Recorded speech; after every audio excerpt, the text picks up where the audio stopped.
Hi అండి, నమస్తే, welcome back అండి. ఈరోజు పిల్లలు వచ్చారు ఏంటి అని చూస్తున్నారా?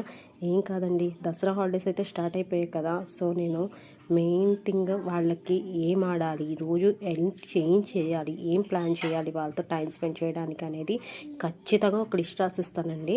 సో ఆ లిస్ట్లో ఈరోజు ఏంటంటే క్లే అనేది ఇంట్లోనే తయారు చేద్దామని చెప్పేసి కార్న్ఫ్లోర్, గమ్ అండ్ అన్నీ కొన్ని ఆయిల్ ఇలాంటివి తెప్పించి వాళ్ళకి ఇలా చేసి పక్కన హెల్ప్ చేస్తున్నాను అనమాట. నాకు టైం స్పెండింగ్ అవుతుంది, ప్లస్ వాళ్ళకి కూడా ఫోన్ ఎడిక్షన్ అనేది కొంచెం దూరంగా ఉంచడానికి నేను చిన్న చేసే ప్రయత్నాల్లో ఇదొకటండి.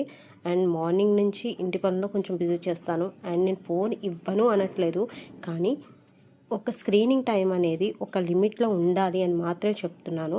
సో ఈరోజు ఎందుకు ఇది చెప్తున్నాను అంటే, ఒక 2 days బ్యాక్ నా దగ్గర ట్యూషన్లో చదువుతున్న ఒక బాబు వాళ్ళ పేరెంట్స్ వచ్చి నన్ను అడుగుతున్నారనమాట. ఏమనంటే నేను స్కూల్ ఫీజెస్ కడుతున్నాం, ట్యూషన్ ఫీజెస్ కడుతున్నాం, అయినా సరే మా బాబు ఎందుకో చదవట్లేదు, మరి ఆ బాధ్యత మీదే కదా అని నన్ను అడిగారనమాట. సో నాకు ఏం మాట్లాడాలో తెలియక ఒక 2 minutes నవ్వుకొని తర్వాత నేను అడిగాను అనమాట.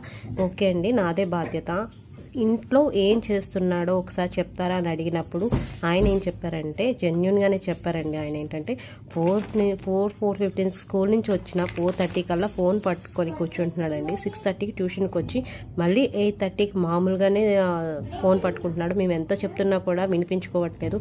సో దగ్గరగా ఆ పాప 4 hours వరకు కూడా ఫోనే చూస్తున్నాడండి. సో 2 hours వచ్చే ట్యూషన్కి 4 hours మొబైల్ చూసేదానికి అసలు ఏం గుర్తుంటుంది వాడికి? సో ఫోనే కదండి ఎక్కువ గుర్తుంటుంది. మెయిన్ థింగ్ మన పిల్లల్ని మనం కొంచెం కంట్రోల్ చేస్తే తర్వాత వచ్చే ఇబ్బందుల్ని కొంచెం ఆపచ్చండి. సో నేను ఇదంతా ఎందుకు చెప్తున్నానంటే, ఇది ఒక ప్రతి పేరెంట్స్కి తెలియాలి. మన పిల్లలకి మనం ఫోన్ ఇచ్చేసి ఓన్లీ స్కూల్ బాధ్యత అని అనడానికి లేదు. సో ఎవరు తప్పుగా అనుకోకండి, జస్ట్ ఇది ఎవరికైనా హెల్ప్ అవుతుందని మాత్రమే నేను ఇది షేర్ చేస్తున్నాను అనమాట. మన పిల్లలు ఎంత టాలెంట్ అనేది మనకే తెలుస్తుంది. సో ఆ టాలెంట్ ఇంప్రూవ్ అవ్వడానికి మనం హెల్ప్ చేయాలి తప్పించి ఫోన్ ఎక్కువగా ఎడిక్ట్ చేసి వాళ్ళని వెనక్కి లాక్కూడదని నా ఉద్దేశం అనమాట. సో ఎవ్వరూ తప్పుగా అనుకోవద్దు, జస్ట్ ఇది మీతో షేర్ చేయాలనిపించింది. అండ్ మేము రోజు క్లే తయారు చేద్దాం అనుకున్నాం కదా, ఆ క్లే రెడీ చేసేసి ఫ్రిడ్జ్లో పెట్టేసామన్నమాట. సో ఇప్పుడు ఇందాక మేము చేసిన ప్రతి ప్లేసు కూడా మా పిల్లలతో క్లీన్ చేపిస్తాను ఖచ్చితంగా. సో వాళ్ళంతటా వాళ్ళే క్లీన్ చేసేస్తూ ఉంటారు. ఎందుకంటే మన ఆడుకోవడం ఎంత ఇంపార్టెంటో క్లీనింగ్ కూడా అంతే ఇంపార్టెంట్. వాళ్ళకి చెప్పను, వాళ్ళతో పాటు నేను కూడా చేస్తూ ఉన్నప్పుడు వాళ్ళకి తెలిసిపోతుంది ఎలా చేయాలి, ఏం చేయాలని చెప్పేసి. Thank you so much for watching అండి.